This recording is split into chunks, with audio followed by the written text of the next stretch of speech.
Yusuf, may bunteg. Balo mo, dili bang bayot ang mga Lakers fans? Ang tawagan na, manigrado o kwarta. O gana, sigurista.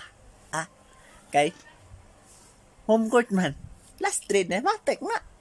Mula ni mga Warrior fans na, ilaro nun mo kayo, sige. Last trade. Home court bitaw na mo. Ay, home court. Kamuhang kagaya ng Lebron. Pila na tuig dinulaan sa BA, Miami, managikan, Balyers, daggan na kayo ng-team. Upat na karing ang nadawat, Skare, upat karing, pero imana skare, imana, na, puyo dyan na yung 3 points, o dyan na yung matag dyan, na, moro nagdamang disputan.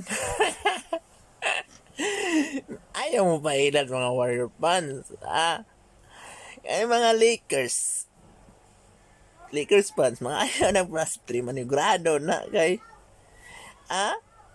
home court man, advantage daw. Pero di na mga pungkol. Ang balo mo, manigurado ra na sila para di na mapilde. Manage niyo, ngayon mag-plus, mapilde, no, ngayon mo silang plus.